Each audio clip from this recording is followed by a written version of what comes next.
कहानी की शुरुआत होती है अस्पताल के बाहर खड़ी अनु से। कांपते हाथ, आंखों में आंसू और दिल में डर।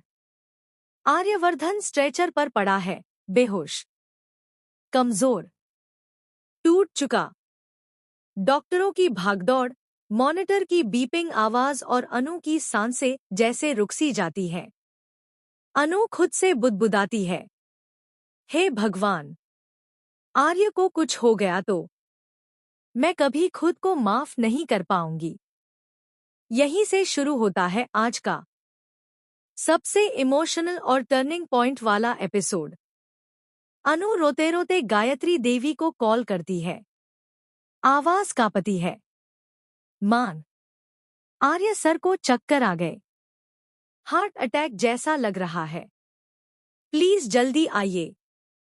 गायत्री देवी पल भर के लिए चुप रह जाती हैं। फिर भारी आवाज में बस एक ही शब्द बोलती हैं, मैं आ रही हूं। थोड़ी देर बाद गायत्री अस्पताल पहुंचती है।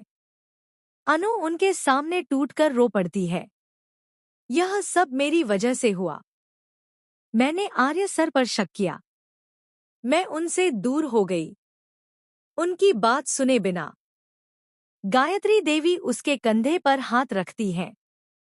उनकी आंखों में दर्द और बीते समय का बोझ। तभी वे वह सच बोलती हैं जिसे सालों से दिल में दबा रखा था। धीरे धीरे गायत्री बताती है, राजनंदिनी मर चुकी है अनु। वह सिर्फ आर्य की पत्नी नहीं, उसका पूरा संसार थी।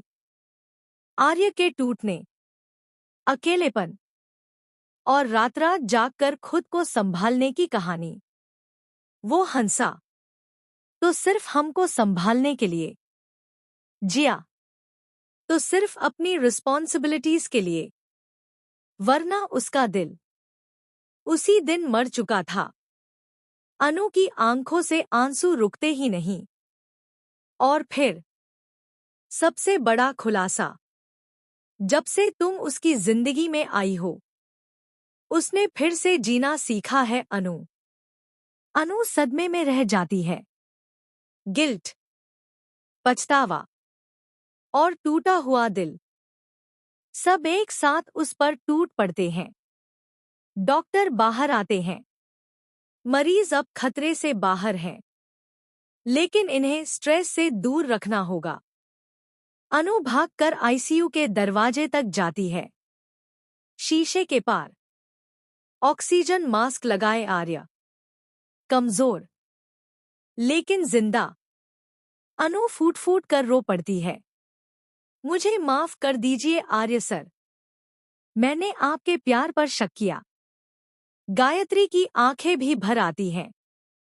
वे मन ही मन सोचती हैं, अगर आज सच्चाई नहीं बताती तो शायद मेरा बेटा हमेशा के लिए खो जाता। अब कहानी यहां से मोड़ लेती है।